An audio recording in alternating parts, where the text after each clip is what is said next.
Welcome to the Fix Your Sciatica podcast, where we meet with experts and clients and discuss how to manage your sciatica and low back pain without the use of medications or surgery. I'm your host, Dr. Ashley Mack, and I'm a physical therapist as well as the founder of ifixyoursciatica.com, a go-to resource for pain management. Over the past, 10 to 15 years, there has been a growing amount of exposure to this concept and tool modality of cold immersion. And as this started to rise up with people like Wim Hof, and you'll see on Instagram and Facebook of people taking these cold plunges, cold showers, being in ice baths, a lot of people ask me, is this a good tool for my pain? And oftentimes the response I provide to them, it says it depends, because we have to figure out what are the mechanisms of pain that people are going through. And cold immersion is actually just another tool in the toolbox when it comes to treating pain or addressing health in general.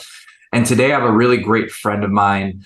We've known each other for a couple of years. We haven't really officially talked on a grand scale. So I'm really excited for today is Matt Chenard.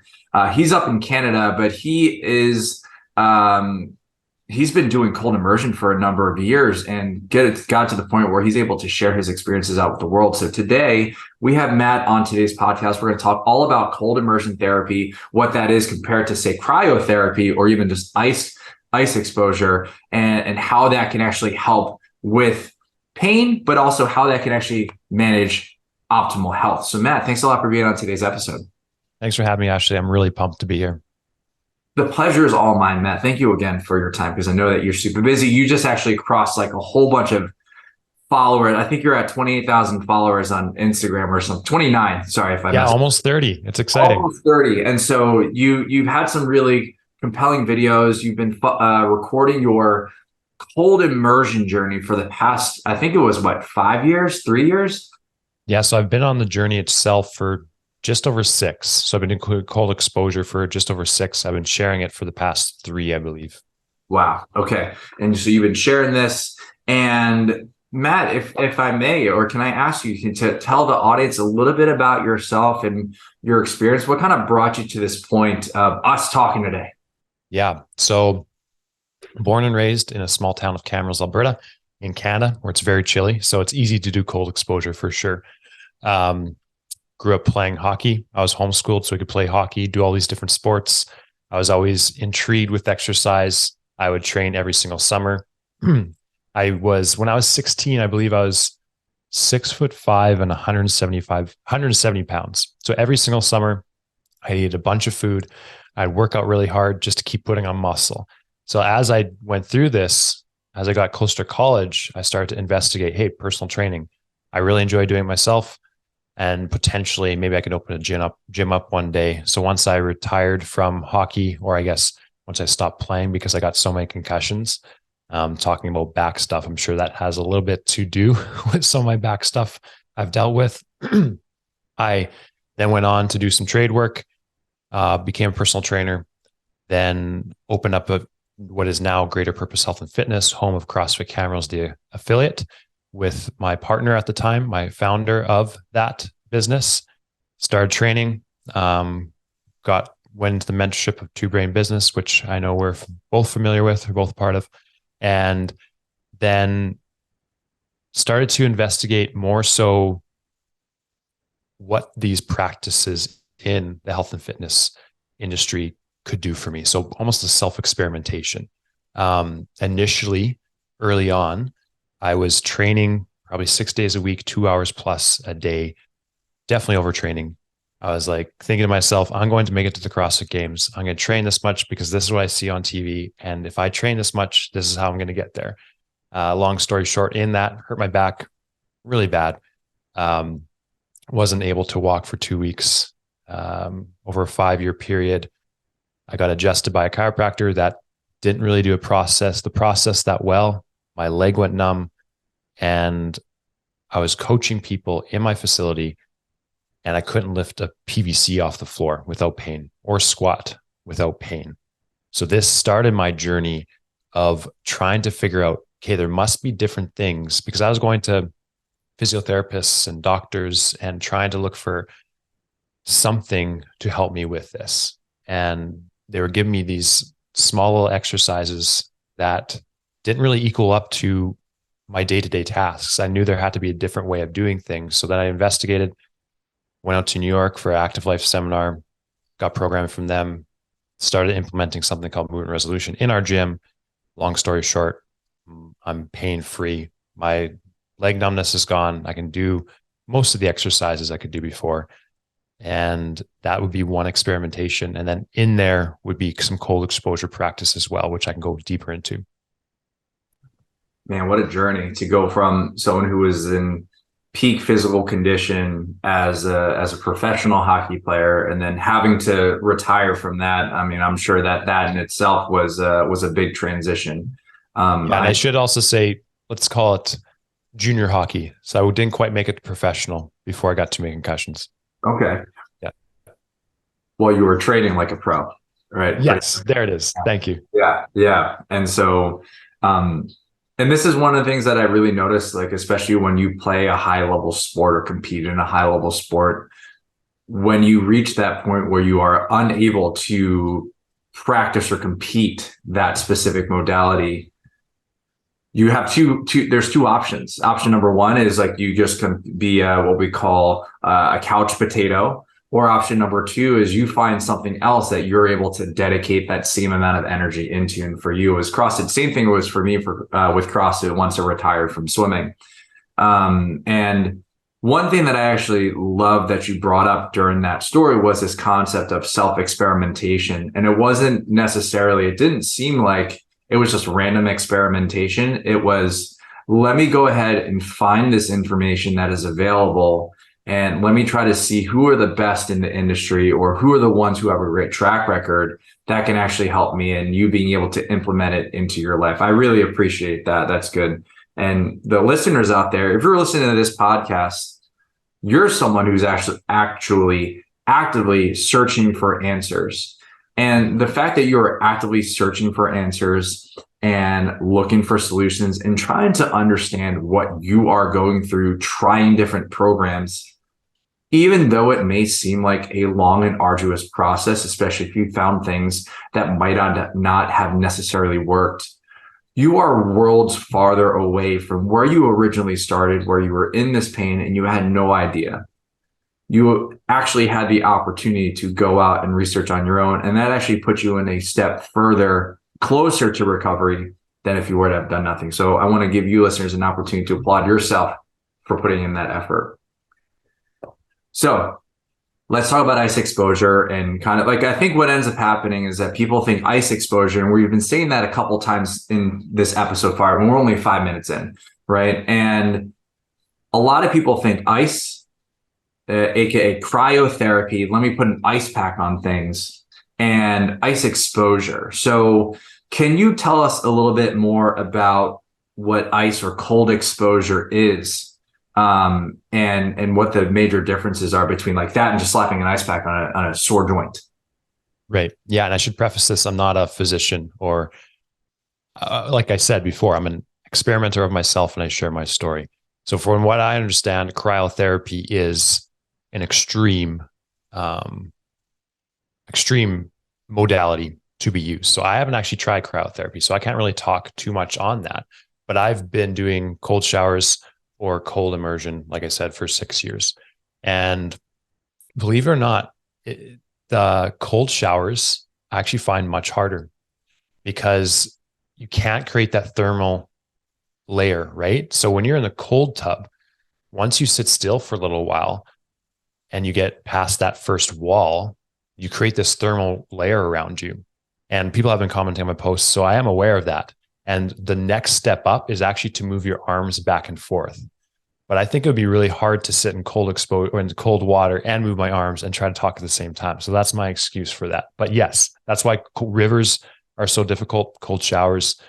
So there's two types of cold exposure that most people would use, and then you can add some layers onto that. And then also, some people actually dip their head under because it stimulates the vagus nerve, and also breathe through a straw to stay under there for a longer time. I have not yet experimented with that because, again, I couldn't really talk to the video, but looking to lean more into that and experiment there. And the difference between just applying to the joint, and I'm sure you could actually talk more into this, as you're bringing, I guess, that area inflammation down, and then the cold immersion would be more systemic, if I'm correct. We are going to take a quick break to tell you about our awesome new program called the Sciatica Protocol. If you don't have the time to see a professional, but are tired of trying to figure out this recovery on your own, then the Sciatica Protocol is for you. Harness the power of a knowledgeable physical therapist through your phone. It takes no more than 7 minutes per day, and it is designed to help you recover as quickly as possible. It is simple to start, and all you need to do is log into ifixyoursciatica.com/the-sciatica-protocol and fill out the 9-question quiz to begin. The link for the program is in today's show notes. Yeah, you're absolutely correct. You cover some really interesting topics, or like the application of ice baths, like in your Instagram videos. And I think one of the really cool things, and we were talking about before we were recording, about how some people were like, oh, the science doesn't really support X, Y, and Z. And to Matt's point, there's different ways that you can apply ice or cold modalities. So we were talking about ice baths, cold showers, ice packs. And so when we're dealing with ice packs, we're looking at localized cryotherapy. And what we're doing is, in essence, you take a cold pack, you take a frozen bag of peas, and you put it on a joint or put it on an area that in the past, it was often thought as that painful area was inflamed. There was a lot of swelling, a lot of inflammation. And the thought was the fact that if you reduce inflammation, you're going to experience less pain. So in theory, yes, because when you have inflammation, you have swelling, and it's actually the swelling of whatever tissue is actually eliciting the painful response. So original thought, you apply ice, you reduce the swelling itself. So that's on a localized standpoint. For the most part, when it comes to putting an ice pack on a swollen joint, the depth of penetration, as in how far that ice or that coldness goes, will really depend on the length of exposure, the temperature of the ice pack, but also the amount of pressure that you apply to that as well. And so when it comes to localized icing, you're going to see products like the Game Ready, which is a compression sleeve with ice, or with ice water, which applies both the ice and compression, which should, in fact, in theory, reduce inflammation. You bring up a really great point about the systemic aspect. So listeners, the systemic aspect really refers to the entire body versus one specific location. And so let's talk about some of the, let's talk about you personally as to why you do these ice baths and how it actually affects you. And then we'll talk a little bit more about the science after that. Yeah, there's a lot of reasons I do it. So about 6 years ago, there's a lot of stuff going on in my life. We just moved into our first house together as a couple. My wife and I, Jaleesa, and my mom just got lung cancer. She went through 2 major surgeries that summer. We just moved into a bigger facility at the gym. I was working, this is prior to having a mentor. So I was working all the hours in the gym, trying to do everything at once. And then I started to, on the way back from a holiday weekend, I started to get a hive on my neck. And then usually I sometimes get hives and they go away, but it didn't go away. And it got worse and worse and worse. And when it was at its worst, I was having chest pain, had to go to the emergency a bunch of times. I don't know if it was the histamines or whatever else it was, and then I couldn't work out either. So this was another layer on top of my back, right? So I had the stress of that back already. That was already a load on my system. And this other layer would have been this. So every time I worked out, the bar would touch me and it would cause a reaction. So it was like hot, itchy hives all over my body. Went to the doctor. They said, yep, they'll probably just have this forever. That's basically the sentiment I got from him. They gave me strong steroids to take, didn't touch it. So again, I'm used to researching things and starting to come up with this idea in my head, or this knowledge that there are different ways than are on the surface. You just have to search a little bit. So just like with my back, my chiropractor said I should quit working out and just become a long distance runner, which if you know me, I'm the farthest thing from wanting to do that, which means maybe I should do that. So the same thing with this. I was like, well, the doctor told me it's not possible, so I'm going to figure out a way. So I started doing elimination diet, just taking everything out. Started doing some sauna, which didn't make it better. The sweat made it worse. And then I started reading up on cold exposure. And I think this is the time where I started to read into Wim Hof. And if anyone doesn't know, if you want to learn more about the science and more about how this works, follow him. He's got a bunch of amazing stories of autoimmune conditions, pain, depression, so many things that have been tied to this. So I started experimenting with myself. And I think it was a combination of my cold exposure practice, changing my diet, getting rid of some different parts of the food, which I would try to think of preservatives. I think that was a big part for me. And working out less at the time was important for me, and trying to relax and take some time off. All this combined helped me get rid of my condition, right? So that's the one post that went viral. Is I posted that story. I think a lot of people attached to that because they want a solution for their problem. And I'm not here to say that cold exposure is that necessary solution, because I don't know the whole story. But for me, it was a piece of the puzzle.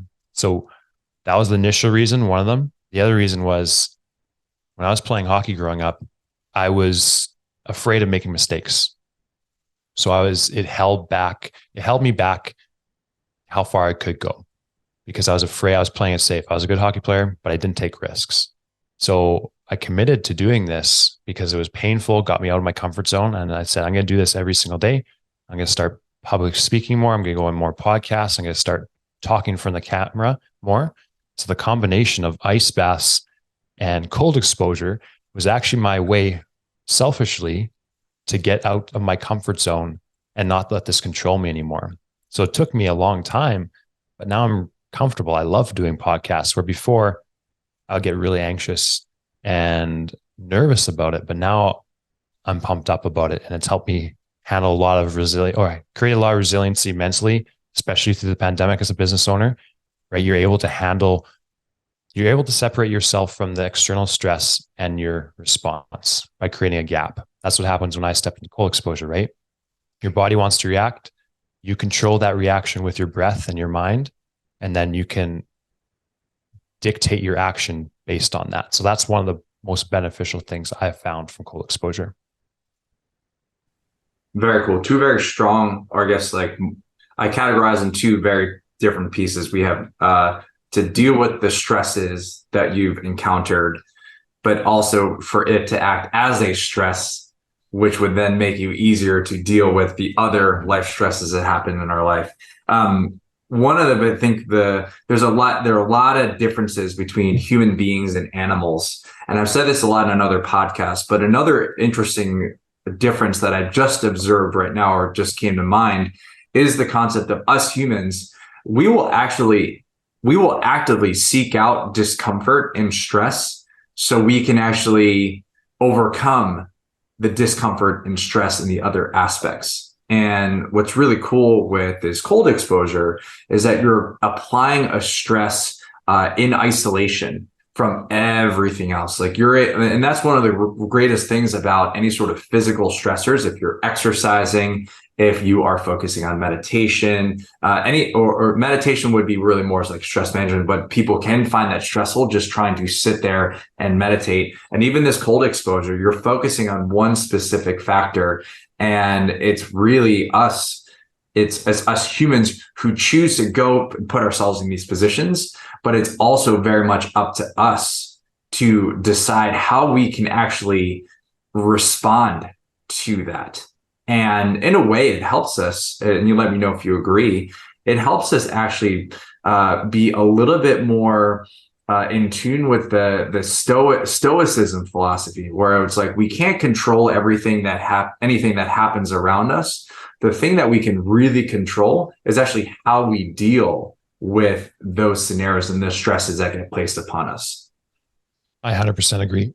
So I like the idea of put yourself in purposeful, cold, or purposeful, stressful situations so that you can then better handle the unknown stressful situations or discomfort. So if we look at the pandemic as a gym owner, that's like 2 years in Canada for us of chronic stress, chronic taking stuff away, decisions to make, and to be able to observe that, take it in, grieve it if I need to, talk with people and tell them I'm frustrated, but then only let that last for a little while, right? That feel that pain, feel that discomfort, feel that stress, but then choose how you're going to act on that.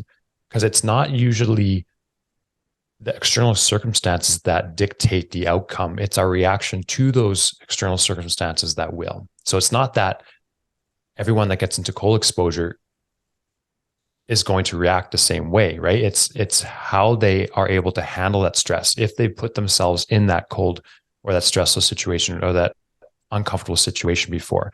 So anytime I step into the cold plunge tub at my house, I know this is going to help me in every other area of my life, right? And I know it has. I know it has helped me create distance from the stressor and my response. It helps me create better decisions. Because I think a lot of the bad decisions we make in life happens out of a quick reaction when we don't have time to sit and think on it and then take the appropriate action from there.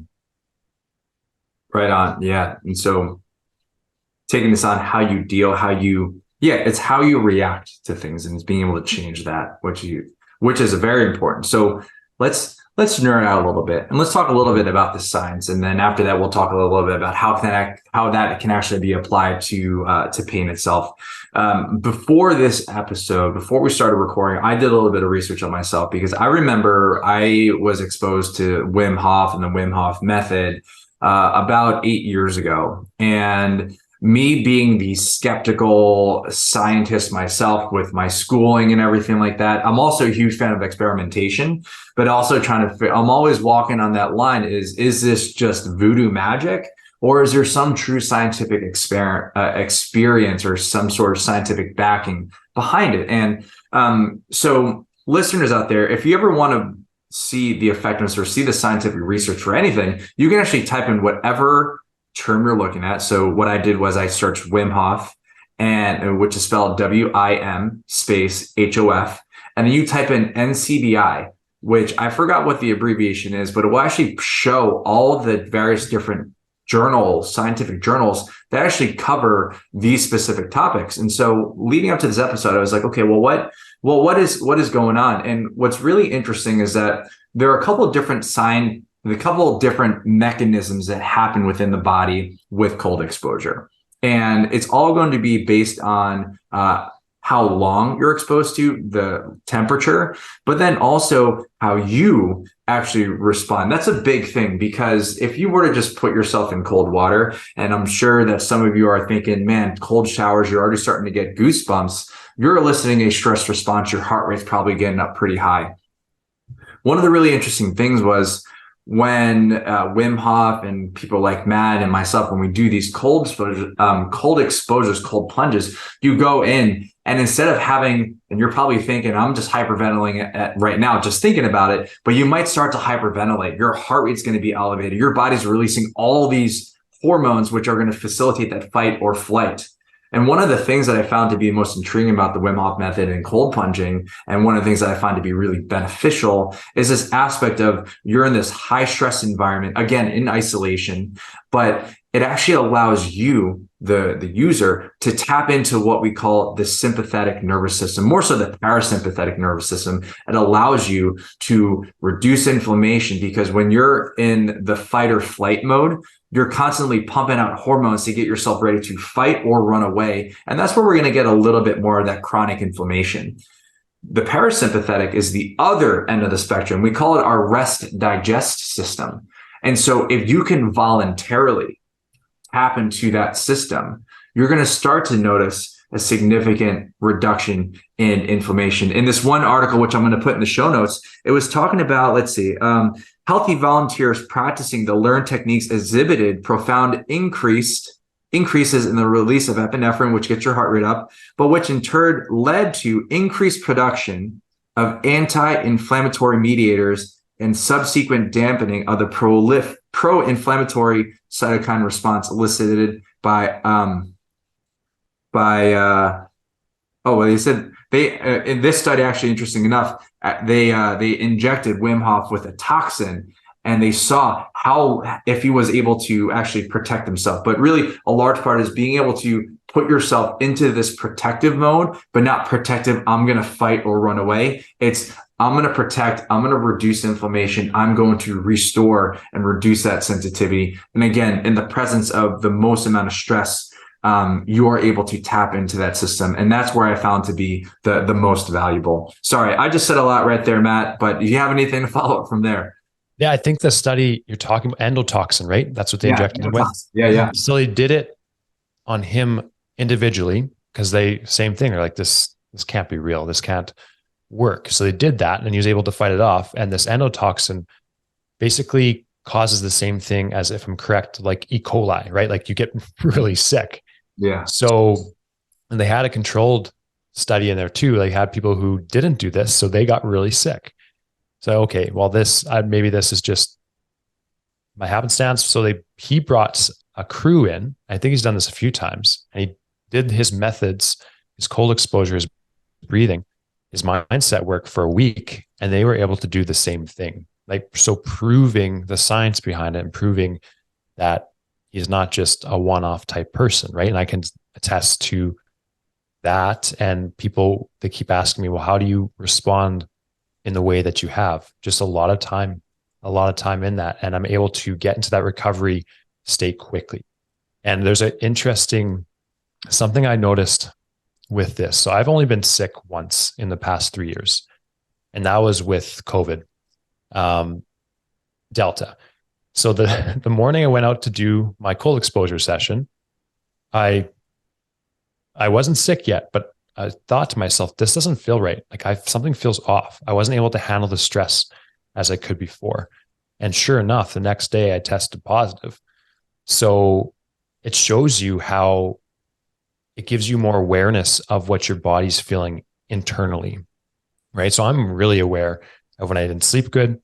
I can feel it in the cold exposure. If I'm stressed out, all these different things. But then I have this tool, because of my daily practice, to help myself get back into that parasympathetic state, right? I'm able to relax quickly. I'm able to do some breathing, or even just think differently to relax, which I think is really cool. And there's a lot of other ones, but I'm happy to jam on that a little bit too.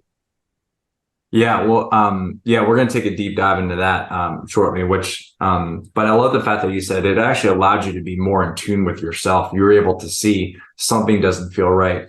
It's so easy for us as humans. We live in a busy world nowadays where it's so easy for us to actually ignore a lot of these cues that our bodies are telling us that we either need to rest or that there is something wrong.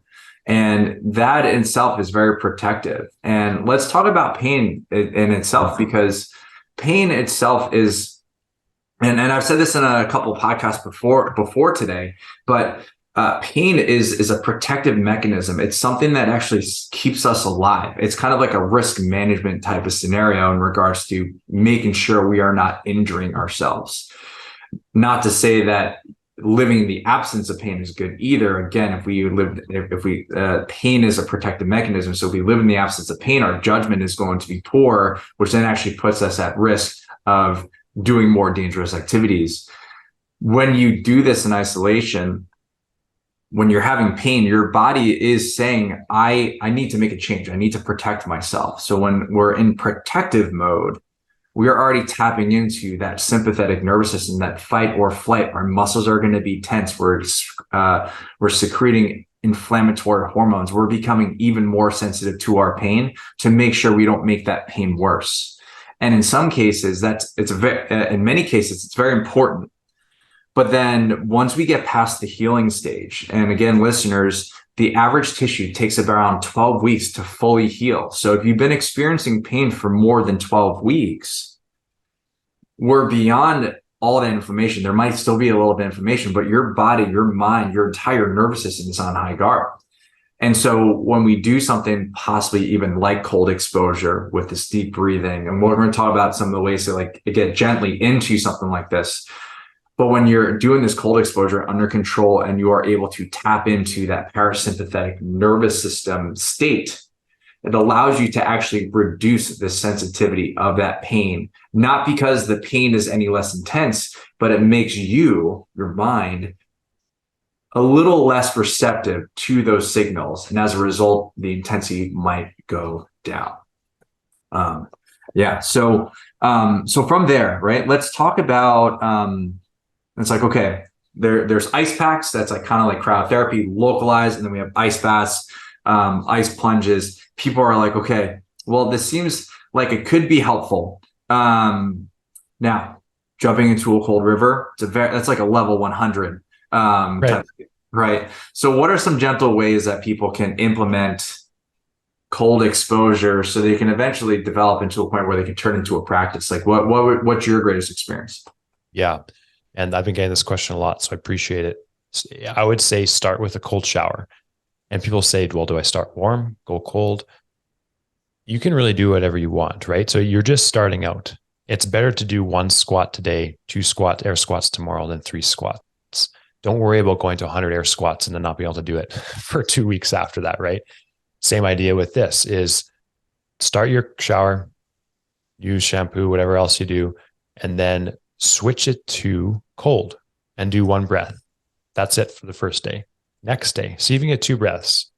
Next day, 3 breaths. And then maybe with time, you can just do a cold shower without the warm water.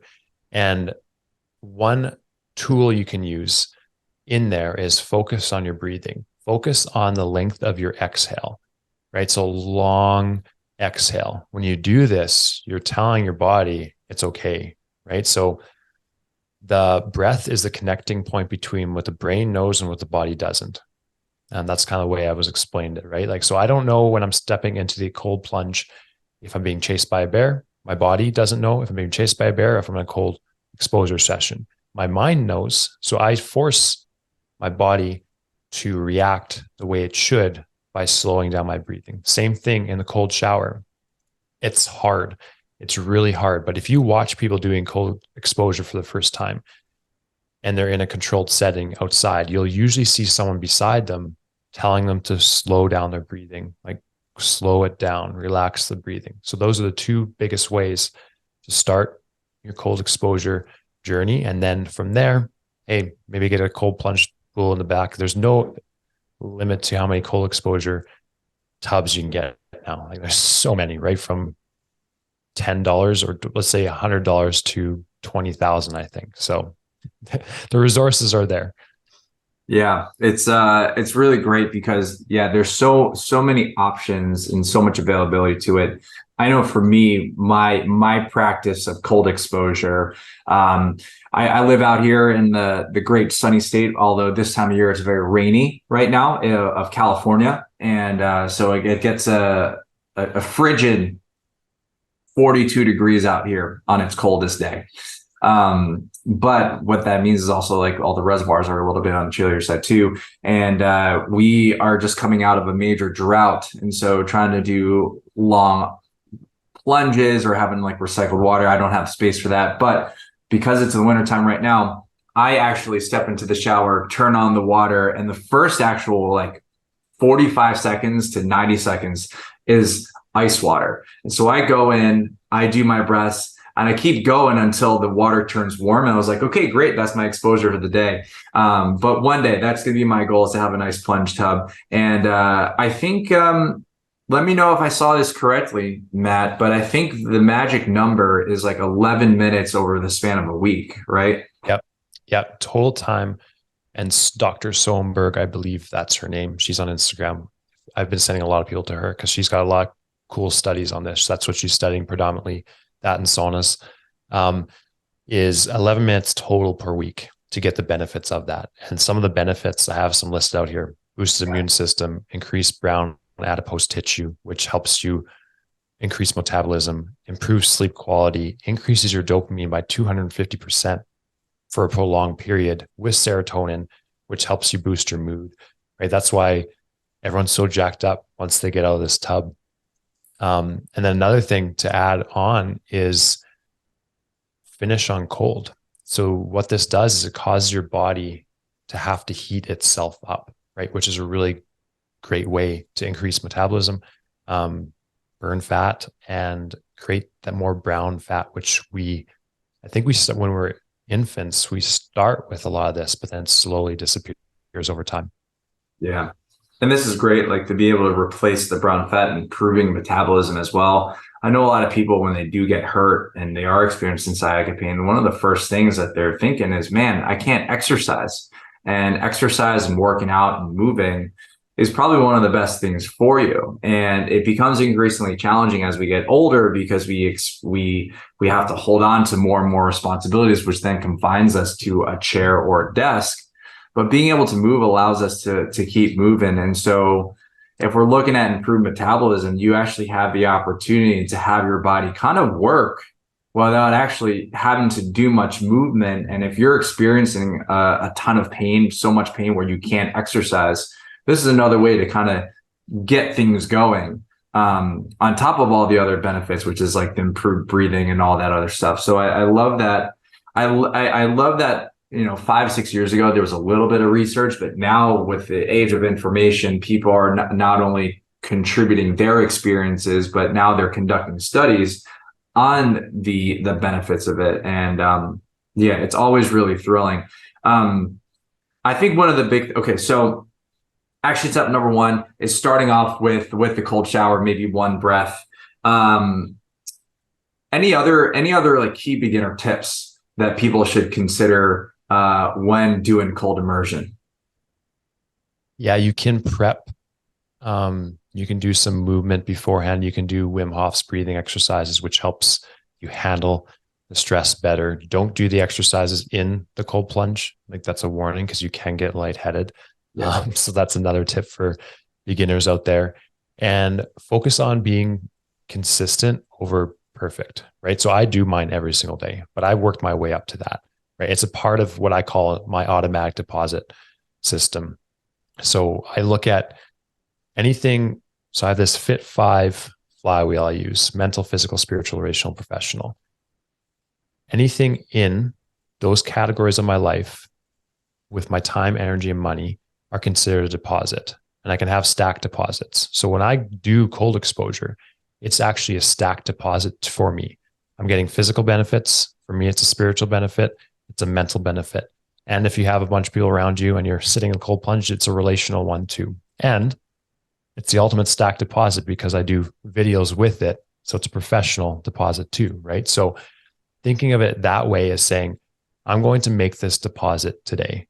I don't have to make it every single day, but I'm going to make that investment into this system of my life. Because you're going to get a lot further with any health and fitness practice by being consistent over perfect. That's how you get the results. And that's what happened with my back, right? It wasn't that I needed the perfect program. Yes, I want the perfect program, but it's more so, can I adhere to a program that's going to take time, that's going to get me there? So just be consistent with one thing. Being consistent and taking action is definitely huge. We live in the world of information. And so the challenge is that we don't have an information issue. We have an action and consistency issue. And that's why it's so important that we have to look into activities, tools, things that will for sure be effective, but the most part, the things that are going to be the best for us are activities that we actually have to do. And this actually is beneficial in a couple of different ways. One, if you are doing these actions that make you feel better, it actually provides you a very high level of independence. It makes it so that you don't have to rely on another person. Professionals like myself and Matt and healthcare professionals, we're there to help you and guide you. But ultimately, whatever we provide for you, it has to be done by you. So that's one. It allows you to become more independent. But then also, two, it allows you to really control. The more independent you become, the more in control of anything that you're gonna have. Being able to deal with the stresses that you have from whether it be a busy day at work or you're trying to take care of your family at home. being able to know that you can control how you feel and control how you react to scenarios is actually going to allow you to get that sense of control and power. And that control and power over your health is going to be paramount to your success and to your recovery. Matt, you briefly talked about your 5 pillars. So I think, we talked a lot about ice baths, but it's not just like the only thing that you do, right? Like you have a lot of really great experience from firsthand and be able to see it, but you also help a lot of people in a very special way. So tell us a little bit more about what you do and how you help people, and what's the best way for our listeners to get in touch if they want to hear more. Yeah. So like I said, I own a gym, Greater Purpose Health and Fitness, home of CrossFit Camrose, and there we want to help people become holistically healthy and fit through community, culture, and coaching. And holistically means mental, physical, spiritual, relational, and professional, right? Like to have them be thriving in all these areas. And how we do that is through mindset, fitness, and nutrition coaching. And the biggest part of that is the coaching aspect. So that's how we help people with our gym, right? It's more than just fitness. It has to be more than just fitness. It's not just about exercising. There's so much more that goes into someone being healthy and fit. So if you research, listeners, blue zones of the world, there's these places in the world where people live to be over 100, so centenarians, and they're starting to tie back to why that is. They have these pillars. I think they have 9 pillars. So that's what I'm basing our gym off of, and my lifestyle off of, is being consistent in all these areas. And then I also have a coaching program called the True Alpha Program, which I help people become resilient, disciplined, and consistent leaders, both professionally and relationally, so they can make a positive impact day-to-day life and leave a lasting legacy. Because I think that's like yourself, you're leaving positive impact, you're leaving a legacy, you're helping people get out of pain, helping lessen the confusion around this, right? So people can actually get out of pain. So that's what I want to help people with too. So those would be the big 2 areas you can see where I'm able to help. And then you can reach me on Instagram. That would be the place I'm definitely most active now, and I have to be, which is I'm very grateful for. Awesome. Listeners, Matt's contact information, all his information will actually be found in today's show notes. So if you didn't get that, check out the show notes and get in touch with this very awesome gentleman. Matt, this was great, man. Definitely really eye-opening. Thank you so much for sharing your experiences with cold immersion. And it gets me super excited for what the future has for you. It also gets me excited for the listeners because they have another tool that can actually help them if done correctly. So thank you so much, Matt. It's great seeing you. Thanks, Ashley. Appreciate your time. Thank you so much for tuning in. We hope you got some help from today's podcast. And for more info, check us out at ifixyoursciatica.com. Have a fantastic and pain-free day. No patient-therapist relationship is formed by listening to this podcast. We are not providing medical advice, and all information should be confirmed by a medical provider.